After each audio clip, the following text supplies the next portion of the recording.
Alright, you know why you're here. I know why you're here. You saw the title. Today, we're talking about the man, the myth, the legend, Corey Taylor. The guy that the metal press just loves to talk about. Remember those old memes, the whole but what did Corey Taylor say about what Kerry King thought about what Corey Taylor thought? Yeah, the thing is, as much as I like Corey Taylor's work with the bands he's been with, he's definitely been very overexposed in modern years, I would say. Especially from 2015 onward, I would say. He's been talked about just to death. But with that said, I do really like a lot of the work that he's left behind so far.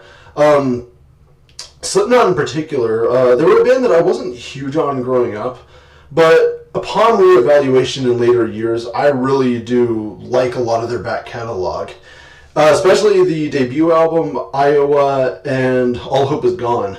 Those are probably my three favorite Slipknot albums, and I just still enjoy them very much to this day, especially Iowa, and how brutal and intense and death metal oriented it was for a nu metal release back then.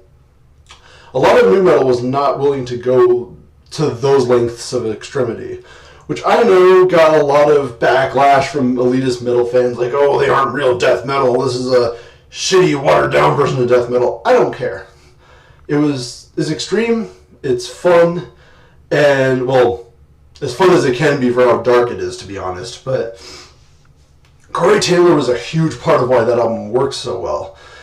His vocals would range from very haunting, clean vocals, especially on those choruses, and much more brutal, much more intense growls and screams in the verses. And the thing is, that right there goes a long way to explaining why Corey Taylor has been so successful as a vocalist.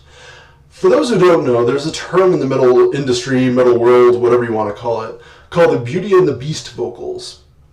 It was coined mostly for the gothic metal and symphonic metal genres, where you would have a male vocalist and a female vocalist doing sort of dual vocals, different types of vocals. So the males would usually do the more growly, kind of harsh vocals, and the females would do the more operatic vocals, and the more just clean vocals in general. The thing about Corey Taylor, as well as other singers back then, such as Michael Ackerfeld from Opeth, these singers were able to sort of bridge that and combine those together into one, just one vocalist who could do both the growls, the screams, and also the clean vocals. And that was a huge asset, and still continues to be a huge asset for Corey Taylor. He can basically just scream his head off one moment, and then do these angelic, clean melodies the next. And that's a huge draw for a lot of people, myself included, when I'm listening to his work. However, when it comes to his solo work, which he only has recently started pushing out, it's come out with a mixed reception, and that's because he's been kind of changing his style a little bit, and not quite in the best way, I would argue. The first album, CMFT, which again, named after the whole new moniker that he has right now, was not that great because it basically boiled down to a midlife crisis dad rock album. And came off as kind of cringy, he's rapping and talking about how he can't be stopped and all this stuff, and it's just, I don't know. It gave off very, how do you do, fellow kids, kind of energy. So I will admit, I had a little bit of trepidation when it came to this new single that was coming out, Post Traumatic Blues, and just the new album in general, which is called CMF2, which sort of indicates that he's kind of doubling down on this new moniker that he has. But I gotta admit, the new song is not that bad. And it's a big improvement over what he was doing on CMFT, the debut. Not as bad, yeah. So it actually goes back to a lot of what he was doing with Slipknot.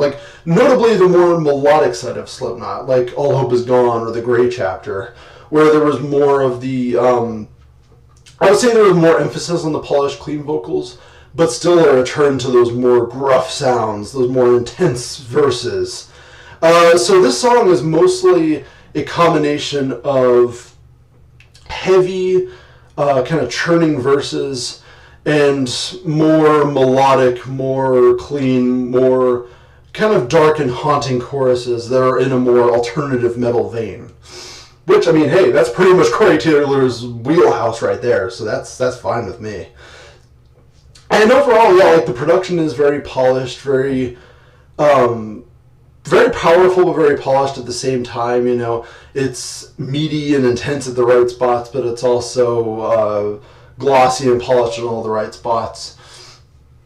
The song, I will say, it's a little bit too long, and I don't think the build-up that happens in the beginning of the song, where there's all the ambient effects, I don't think it's quite.